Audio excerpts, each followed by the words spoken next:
চাপাই নবাবগঞ্জবাসী কেমন আছেন আপনারা? ভাই বোনেরা সবাই ভালো আছেন? আলহামদুলিল্লাহ রাব্বিল আলামিন ওয়াসসালাতু ওয়াসসালামু আলা রাসূলিহিল কারীম ওয়া আলা আলিহি ওয়া সাহবিহি ওয়া আহলি বাইতি আজমাইন। আজকের এই নির্বাচনী জনসভার সম্মানিত সভাপতি, সভা মঞ্চে বসা বাংলাদেশ জামাতে ইসলামী সহ 11 দলের সম্মানিত কেন্দ্রীয় এবং স্থানীয় নেতৃবৃন্দ, শহীদ পরিবারের গর্বিত সদস্যবৃন্দ, জুলাই যোদ্ধাবৃন্দ এবং সর্বস্তরের ভাই ও বোনেরা, সাংবাদিক বন্ধুগণ, আচ্ছা আমি এখন কোথায় আসছি বলেন তো? এই জায়গার নাম কি? চাপাই নবাবগঞ্জ। চাপাই নবাবগঞ্জে প্রচুর পরিমাণ আম, লিচু, কুল, তারপরে হয়তো পেয়ারাও উৎপন্ন হয়, তাই না? যে জায়গার মানুষ এত ফল উৎপাদন করে তারা কি ফল খায় না? ফলের রস যারা খায় তাদের মনটা খুব ভালো থাকে, নরম থাকে, উর্বর থাকে এবং মানুষগুলা খুব মিষ্টি মিষ্টি হয়। তারা কিন্তু মেহমান যখন কথা বলে তখন আর কোনো কথা বলে না, চুপ করে শুনতে থাকে। সামনে যদি মিডিয়া দাঁড়ায় তাকে বলে না যে বসেন বসেন, বরঞ্চ যারা পিছন থেকে বসেন বসেন বলতেছেন তারা বসে যান, এখন জাস্ট নাও। যারা এত সময় বলছেন যে বসেন, এরা বসে যান, এরা সব বসে যান, বসেন, আমি এখন দেখছি দাঁড়াই আছেন, বসেন, হ্যাঁ বসে যান, বসে যান, সবাই বসে যান, আর কথা বন্ধ করেন। আলহামদুলিল্লাহ, জোহরের নামাজ আসন্ন। আল্লাহ তাআলার অশেষ শুকরিয়া, আজকে এখানে জনস্রোত নেমেছে। আপনারা হয়তো ভাবছেন শুধু চাপাই নবাবগঞ্জে এই জনস্রোত। আল্লাহর শুকরিয়া, আল্লাহু আকবার। তিস্তা পাড় থেকে শুরু করে সমুদ্রের পাড়, জাফলং থেকে সুন্দরবন, টেকনাফ থেকে তেতুলিয়া, সকল জায়গায় আজকে মুক্তির পক্ষে, ন্যায়ের পক্ষে, ইনসাফের পক্ষে, মানবিক বাংলাদেশের পক্ষে গণজোয়ার সৃষ্টি হয়েছে। এই চাপাই নবাবগঞ্জ তার গর্বিত অংশীদার। কেন মানুষের এই গণজোয়ার? মানুষ বিগত 54 বছরের শাসন হোক আর অপশাসন হোক তা দেখেছে।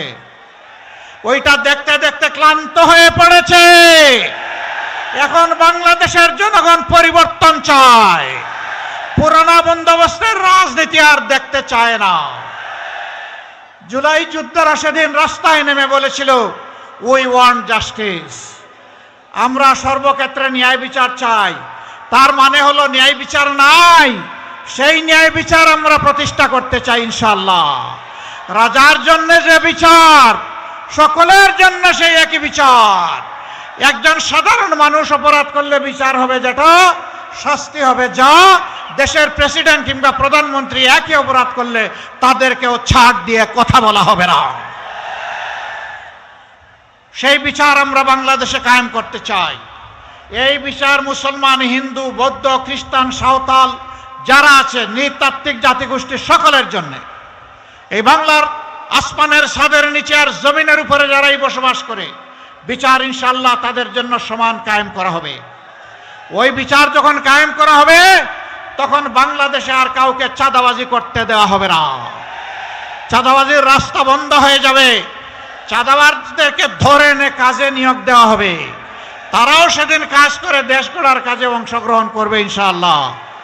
দুর্নীতি যারা করেন তাদের দুর্নীতি করার প্রয়োজন হবে না। এখন দুইটা কারণে মানুষ দুর্নীতি করে, একটা হলো লোভ আর একটা হলো বাধ্য হয়ে।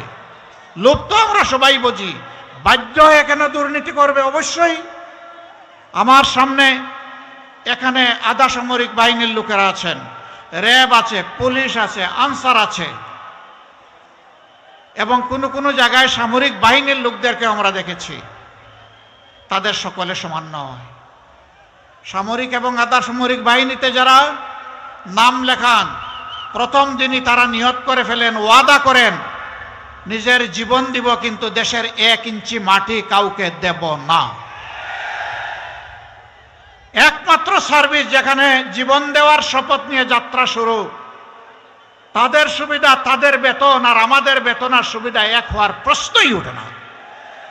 যার যেমন অবদান তাকে তেমন মূল্যায়ন করতে হবে।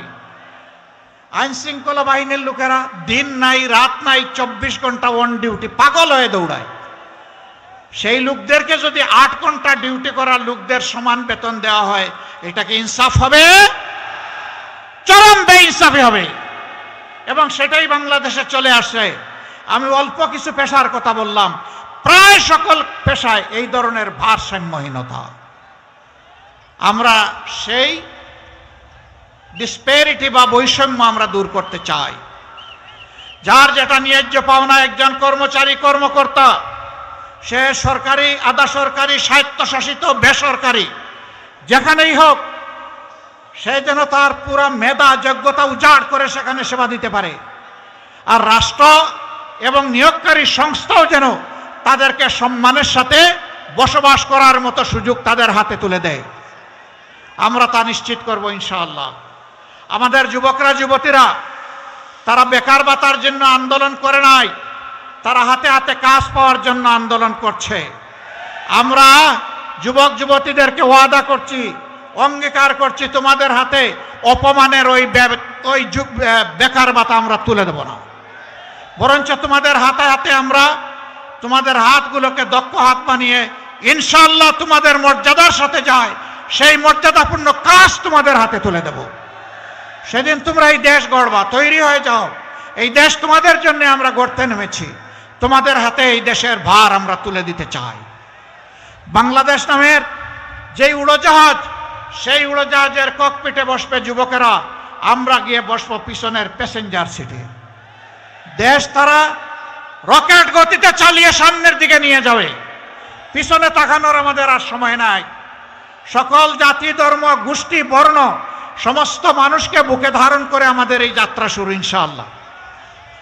মা বোনদের ক্ষেত্রে আমাদের স্পষ্ট অঙ্গীকার, আপনাদের বহুবিধ অবদান, তার একটারও প্রতিদান দেওয়া আমাদের পক্ষে সম্ভব নয়, ঋণ পরিশোধ করা সম্ভব নয়, কিন্তু আমাদেরকে চেষ্টা করতে হবে।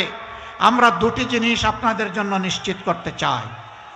একটি হচ্ছে সমাজের সকল স্তরে আপনাদের অধিকার এবং মর্যাদা, দ্বিতীয়টি হচ্ছে আপনাদের নিরাপত্তা। আজকে এই দুটিরই অভাব। ইনশাআল্লাহ আমরা এমন একটা সমাজ গড়তে চাই, পুরুষরা পাবে পুরুষদের অধিকার, মহিলারা, নারীরা পাবে তাদের অধিকার, এবং কোন জালিম আমার কোন মা, বোন, মেয়ে, জায়া কারো দিকে চোখ তুলে তাকানোর সাহস করবে না। সেই নিরাপদ বাংলাদেশ মায়েদের জন্য আমরা গড়তে চাই, ঘরে চলাচলে, কর্মস্থলে, সর্বত্র ইনশাআল্লাহ। চাঁপাইনবাবগঞ্জ আলহামদুলিল্লাহ একটা উর্বর জেলা, আমের রাজধানী, এখানে লিচুর রাজধানী, আরো অনেক কিছু এখানে। কিন্তু এই যে আস্তে আস্তে দেখলাম মহানন্দা, এখন নদী আর খুঁজে পাওয়া যায় না, এখন মরুভূমি, এখন কঙ্কাল। আমরা নদীগুলোকে জীবন্ত করে তুলব ইনশাআল্লাহ। নদীমাতৃক যোগাযোগ ব্যবস্থা এবং নদীকে সম্পদে পরিণত করব ইনশাআল্লাহ।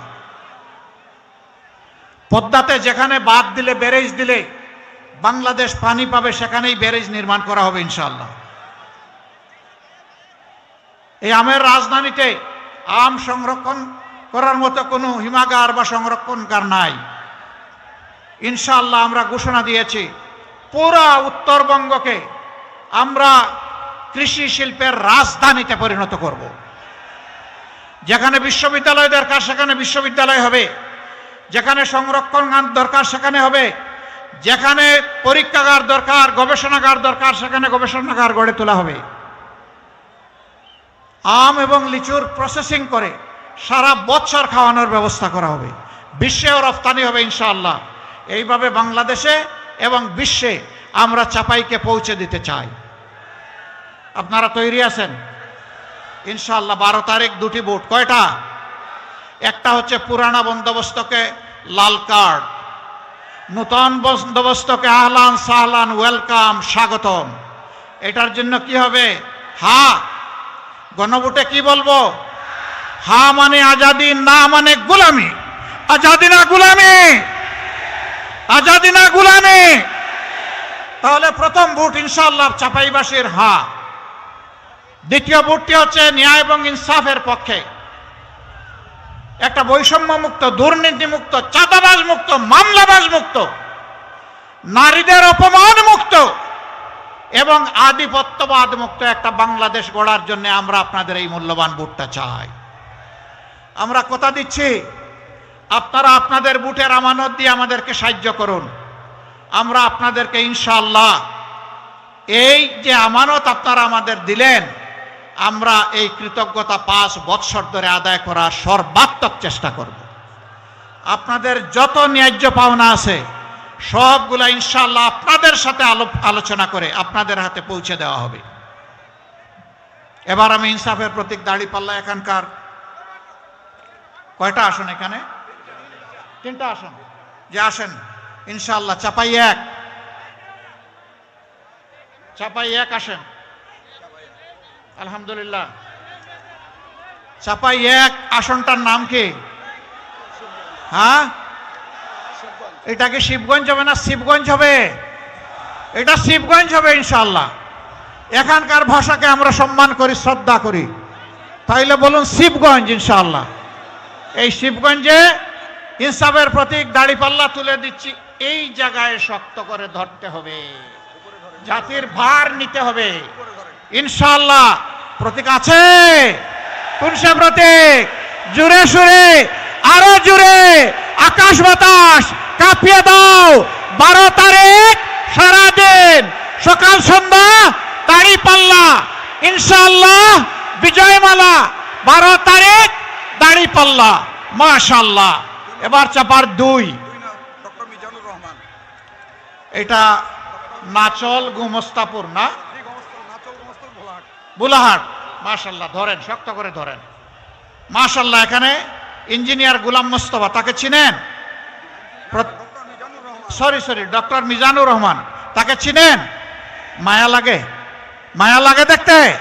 তাইলে বলেন, জুড়ে বলেন, প্রতীক আছে? কোন সে প্রতীক? আরো জুড়ে, জুড়ে সুরে কাঁপিয়ে দাও আকাশ বাতাস। 12 তারিখ সারাদিন সকাল সন্ধ্যা ভাই বোনেরা সবাই মিলে ঐক্যজোট ইনশাআল্লাহ জিতে যাবে ইনশাআল্লাহ মাশাআল্লাহ। এবার চাপাই 3 সদরের আসন। মাশাআল্লাহ। এই লোকটারে চিনেন? ধরেন শক্ত করে। হ্যাঁ, লোকটারে চিনেন? মায়া লাগে গো। মাশাআল্লাহ। প্রতীকটা কি? আরো জুড়ে, জুড়ে সুরে ইনশাআল্লাহ মাশাআল্লাহ। 12 তারিখ সারাদিন সকাল সন্ধ্যা ভাই বোনেরা ঐক্যজোট বিজয় হবে, বিজয়মালা ইনশাআল্লাহ মাশাআল্লাহ তাআলা আযীম। এবারে মহতারাম আমিরে জামাতকে দাঁড়িপাল্লা দিয়ে অভিনন্দিত করছেন আজকের অনুষ্ঠানের সম্মানিত সভাপতি জেলা আমির জনাব মাওলানা আবুজার গিফারি। আজকে অভিনন্দিত করছেন। আপনারা দোয়া করবেন ইনসাফের প্রতীকের এই ভার যেন আল্লাহ আমাকে বহন করার তৌফিক দান করেন। এবার আসুন বিদায়ের পালা। কঠিন রোদ, তা আবার মাঘ মাস। একটা কথা বলে যাই, কিছু লোক আমাদের মা বোনদেরকে একটু বিভিন্ন ধরনের আচরণ করে। ছেড়ে দাও, ভালো না, এই কাজগুলো খুবই খারাপ। যে জাতি মাদেরকে সম্মান করে আল্লাহ জাতির সম্মান বাড়িয়ে দেন। যদি ছেড়ে দাও তোমরা আমাদের ভাই, যদি ছেড়ে না দাও তৈরি থাকো, জীবন দিব, মায়ের সম্মান কাউকে লুণ্ঠন করতে দেব না। এ আমাদের অঙ্গীকার। লিল্লাহি তাকবীর, লিল্লাহি তাকবীর, ইনকিলাব ইনকিলাব, জিন্দাবাদ জিন্দাবাদ, ইনকিলাব জিন্দাবাদ। আসসালামু আলাইকুম ওয়া রাহমাতুল্লাহ। মহতারাম আমিরে জামাতকে চাঁপাইনবাবগঞ্জবাসীর পক্ষ থেকে আমরা স্বাগত জানাচ্ছি এবং অভিনন্দিত করছি। আজকে চাঁপাইনবাবগঞ্জবাসীকে আমাদেরকে আজকে তিনি সম্মানিত করেছেন। এখানেই সমাপ্ত ঘোষণা করা হলো। সবাইকে ধন্যবাদ। আসসালামু আলাইকুম।